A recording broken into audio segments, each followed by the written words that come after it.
이 땅의 종교인들의 비율이 약 43% 정도가 종교인이래요.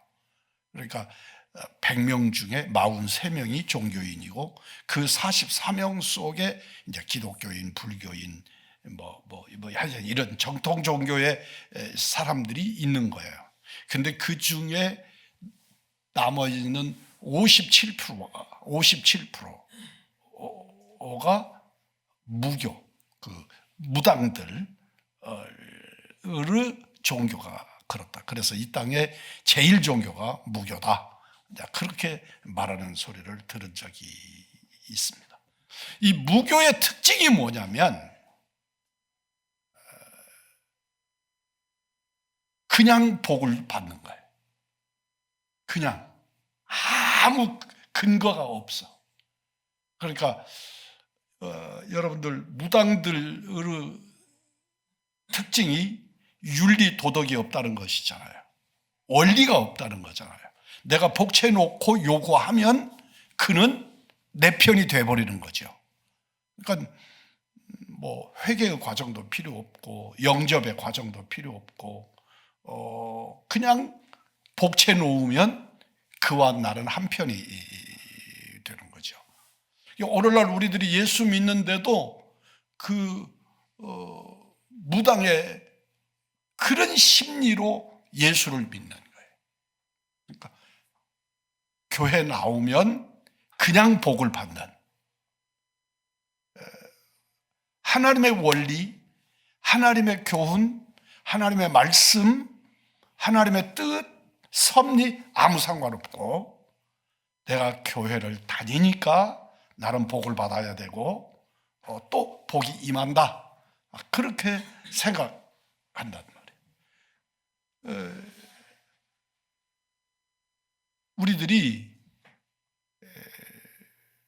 하나님이 주시는 복 그리고 우리가 생각하는 복하고 완전히 다르다 하는 것을 우리 그리스도인들은 신앙적으로 체득을 해야 합니다.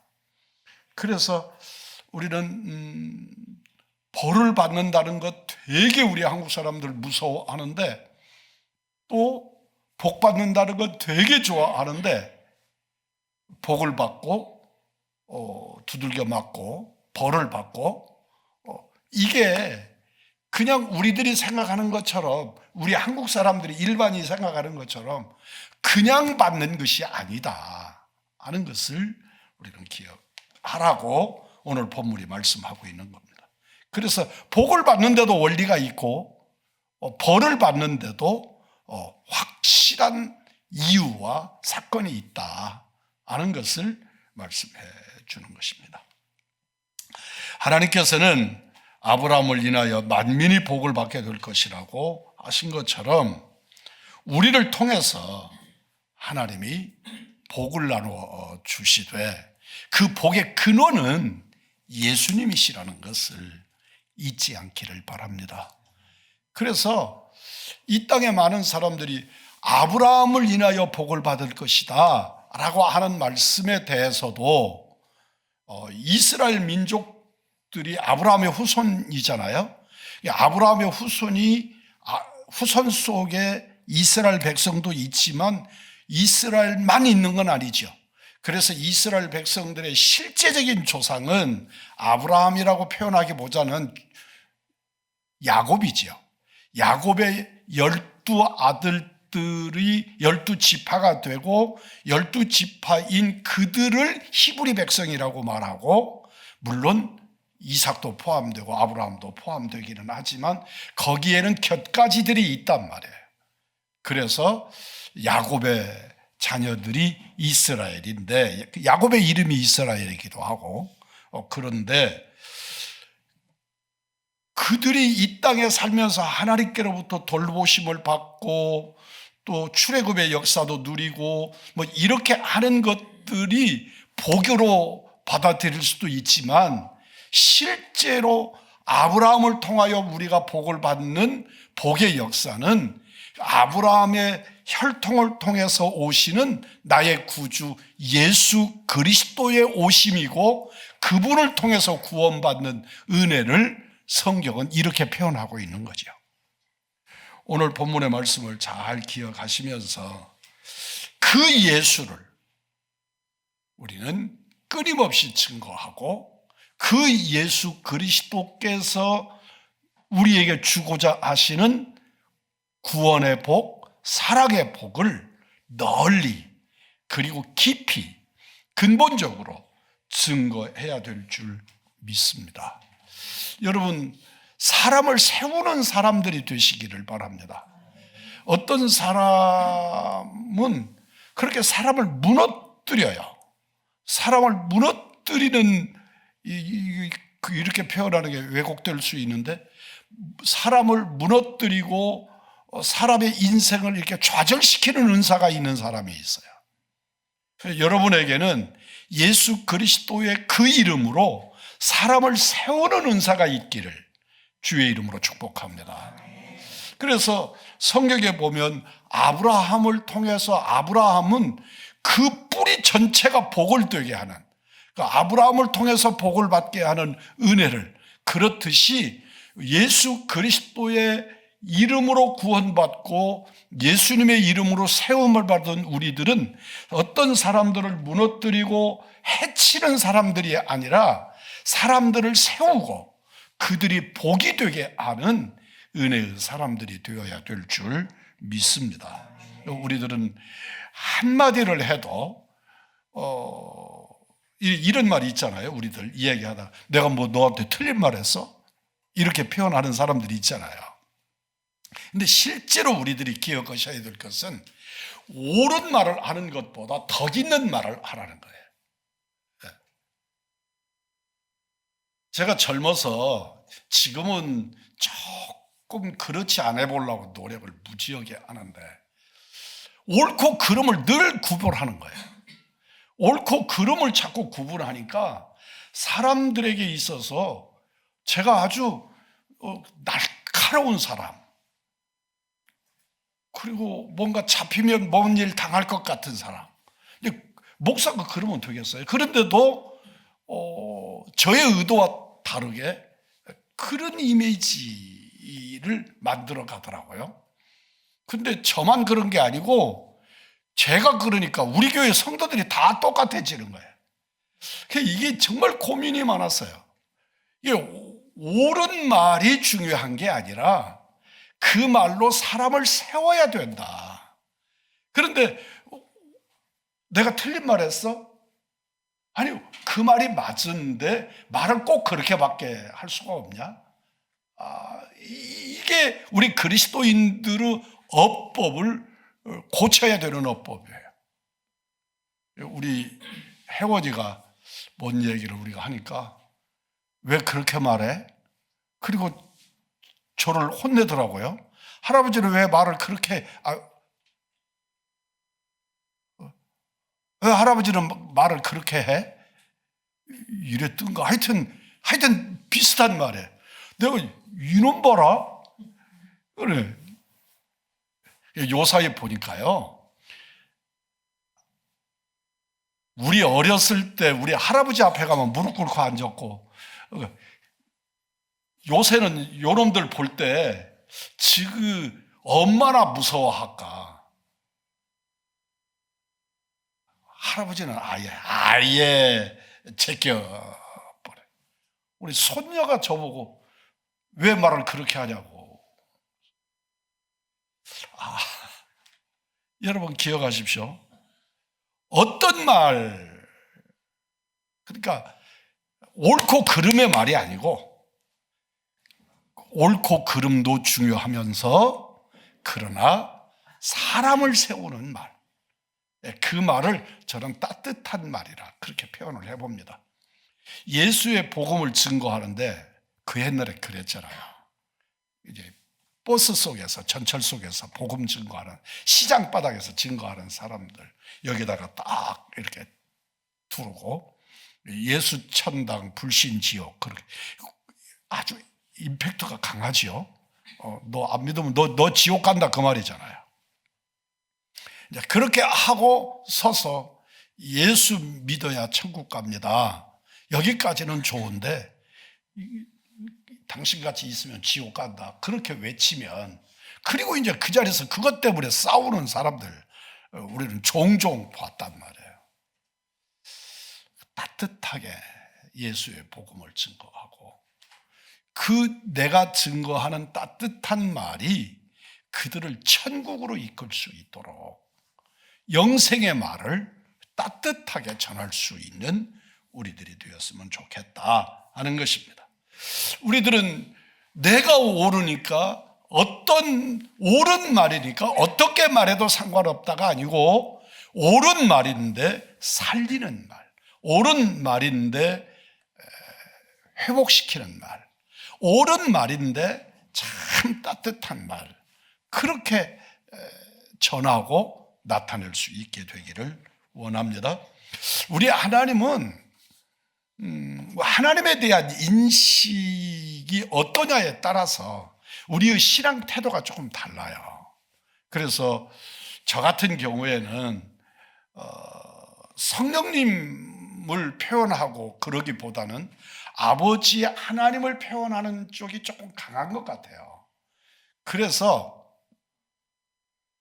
하나님 아버지 그러면 그 아버지에 대한 이미지가 저에게는 굉장히 강한 아버지예요. 무섭고 엄위하고 혼나고 그런 아버지. 근데 실제로 저는 우리 집의 그 가정 분위기가 이렇게 대갓집에 살다 보니까, 그렇게 장손 집안에 이렇게 살다가 보니까, 그런데 우리 아버님이 굉장히 부드러우신 분이라서 저희들을 뭐 이렇게 나무래도 해본 적이 없으시고, 저희들을 그렇게 엄하게 다루질 않으셨어요. 그런데도 우리들은 굉장히 경직돼 있고 그랬죠. 그러니까 우리 아버님은 굉장히 부드러우신 분이에요. 그냥 말씀이 없으시고 부드럽고 그러신 분인데, 우리들은 그 아버지 앞에서 늘 이렇게 어렵고 그런 분위기 이해가 되실는지 모르겠어요. 그래요. 우리 어머니가 무서웠어요. 그런데 그 무서운 어머니에게는 가서 몸도 기대고 또 뭐 이렇게 매달리기도 하고 그러는데, 부드러우시지만 아버지 앞에는 그럴 수가 없었어요. 저는 우리 할아버지하고 겸상해서 식사는 해봤지만 아버지하고 마주 앉아서 겸상해 본 적이 없는 것 같아요. 내 기억 속에 뭐 있기도 하겠지만 제 기억 속에는 할아버지하고 식사를 겸상한 기억은 있는데 아버지하고 식사를 겸상해 본 기억이 없어요. 그러니까 아버지가, 그래 내가 내 머릿속에 있는 하나님 아버지는 어렵고 조심스럽고, 그리고 아주 A범절이 분명해야 하고 뭐 그런 모습의 우리 아버지 모습이에요. 그런데 신앙생활 하면서도 성령을 중심으로 하는 신앙 체계를 더 깊이 가지시는 분들은 굉장히 신앙생활이 뜨겁고요. 예수님을 중심으로 모시고 사는 사람들의 신앙생활은 굉장히 자애롭고 부드럽고 편해요. 하나님 아버지를 중심으로 모시고 사는 사람들은 어렵고 경직되어 있고 좀 그런 면이 있어요. 그래도 저를 만나서 처음 만났던 이분들은 지금 담임 목사 엄청나게 변했다 그렇게 느낄 거예요. 많이 달라졌지만 그럼에도 불구하고 저의 언어나 이런 것들이 아버지 중심의 신앙생활을 할 때의 모습이 꽤 많단 말이에요. 그래서 하나님 아버지 중심의 신앙생활을 하려고 하는 사람들에게는 늘 율법적이고 경직돼 있고 그리고 회초리 맞을 것 같고 그런데 오늘 성경은 뭐라고 말씀하시느냐 그러면 우리 아버지의 뜻은 너희들을 이렇게 심판하고 벌 주고 거기에 있지 않고 너희들을 살려내고 회복시키고 따뜻하게 돌보는 데 있다고 주님 말씀하시는 거예요. 사실은 오늘의 2025년 이 시대에 사는 그리스도인들은 좀 아버지 중심의 신앙생활을 좀 했으면 좋겠어요. 왜냐하면 너무 신앙생활이 편해졌어요. 그래서 엄유하심을 좀 느끼고 살았으면 좋겠어요. 제가 갖는 생각이에요. 그런데 실제로 성경에서 표현되는 우리 아버지는 자애로우신 아버지예요. 우리에게 그 사랑 덩어리이신 아버지예요. 그래서 당신을 표현할 때 하나님은 사랑이시라 그렇게 표현하신단 말이에요. 그래서 제가 갖는 그런 아버지 형상의 하나님이 아니시고 오히려 성령님의 중심하는, 그리고 우리 주 예수 그리스도가 중심되는 그런 따뜻하고 우리를 위해서 막 당신의 피를 쭉쭉쭉쭉 흘리시면서까지도 막 피를 묻히시면서까지도 나를 돌보시려고 싸매시려고 막 애쓰시는 그런 모습의 예수 하나님이시란 말이죠.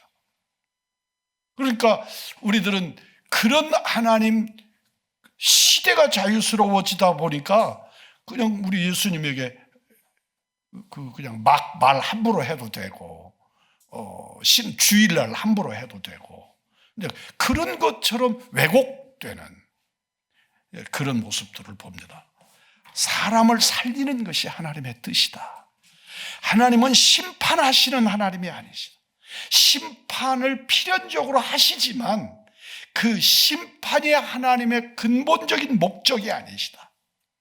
하나님은 우리를 살리시고자 하시고 어떻게든지 심지어 독생하신 당신의 아들을 사람을 입히셔서 이 땅에 보내시고 그리고 그 예수를 십자가에 못 박아서라도 우리를 살리시고자 하시는, 그게 하나님 아버지이시다. 그런데 오늘날 우리들이 그 신앙생활에 대해서 너무 이렇게 몰이해가 되다 보니까 꼭 무종교 하는 사람들처럼 그런 태도를 갖게 된다. 그냥 교회 나오면 구원받고, 그래서 하나님의 구원이 값없이 주시는 은혜이지만 예수님이 피 흘려 사시는 은혜인데 우리는 그런 은혜를 잃어버리고 사는, 그리고 내 맘대로 해도 하나님은 어쩔 수 없는. 제가 보니까 우리 부목사님 같은 요새 우리 손주들 대하는 걸 보니까 우리 부목사님은 완전히 그냥 내 눈에는 그렇더라고요. 새끼들한테 폭 빠져가지고 그냥 아무것도 그냥 내비둬 버리는. 근데 하여튼 그렇더라고요. 여러분들 기억하셔야 돼요. 우리 하나님은 그냥 무질서한 것이 아니라 질서가 있으셔서 그렇지 그분은 사랑의 하나님이시다. 잊지 않기를 바랍니다. 따라서 그 백성된 우리들, 그 하나님의 자녀이고 그 하나님의 사명을 가진 우리들, 따라서 해봅시다. 성도는 살리는 자다. 믿으시지요? 예. 그러니까 우리도 정죄하는 자가 아니고 누구를 몰아붙이는 사람이 아니고 우리도 아버지의 사랑으로 사람을 살려내는 사람이다. 이게 이제 사람을 살리는 데에는 두말할 것 없이 복음 전파지요. 복음으로 사람을 살립니다. 뿐만 아니라 복음으로 하나님께 돌아온 자들을 품어 안아서 그들을 따뜻하게 세우는 그런 그리스도인들이 사명이 있다 하는 것입니다. 여기서 보면 파수꾼이라는 말씀이 아주 중요한 용어로 쓰여요. 오늘 본문에서. 파수꾼이 뭐예요?